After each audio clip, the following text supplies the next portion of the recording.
Question 4 को समझ लेते हैं। एक लाइन सेगमेंट है जिसके एंड पॉइंट्स है -3, 10 एंड 6, -8, और एक बीच में पॉइंट है जिसके कोऑर्डिनेट्स हैं -1, 6। तो ये हमने बताना है कि ये पॉइंट इस लाइन को किस रेशियो में डिवाइड कर रहा है, अर्थात इसमें हमें m1 एंड m2 पता करने हैं।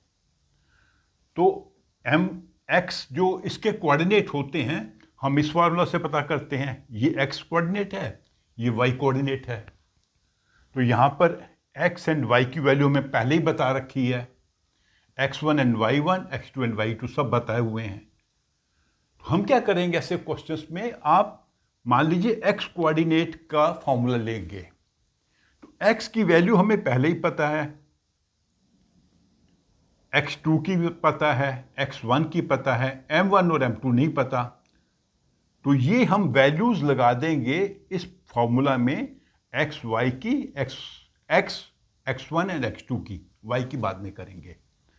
तो जब आप इसको सिंप्लीफाई करोगे क्रॉस मल्टीप्लाई करके, तो आपका ये फॉर्मूला बनेगा, सिंप्लीफाई करते करते, -7m1 is equal to -2m2।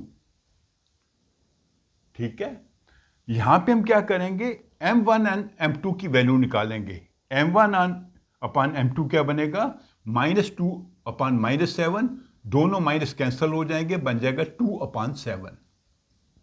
अर्थात m1 है 2, m2 है 7।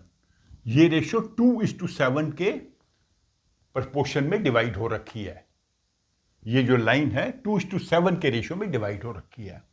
अब हम चेक करेंगे कि क्या हमारा आंसर सही है। कैसे चेक करेंगे, हम ये रेशियो निकाल कर लेकर यहां से y के कोऑर्डिनेट कैलकुलेट करेंगे और वो देखेंगे क्या कि यही आंसर आ रहा है। पहले हमने x कोऑर्डिनेट को यूज करके, x कोऑर्डिनेट को यूज करके, x, x1, x2 इनको यूज करके हमने m1 और m2 की रेशियो निकाल ली। जब हमें m1 और m2 की रेशियो पता लग गई, तो उसको यूज करके हम y कोऑर्डिनेट निकालेंगे। तो यहाँ पे y की वैल्यू हमने निकालनी है। हम देखेंगे कि ये 6 है कि नहीं है। 2 into -8, 7 into 10, that is m1 y2 m2 y1 divided by m1 plus m2। तो जब ये कैलकुलेट करते हैं आंसर आ रहा है 6, जो कि इसके कोऑर्डिनेट गिवन है। तो हमारा आंसर सही है। तो ये रेशियो क्या बनती है, 2:7।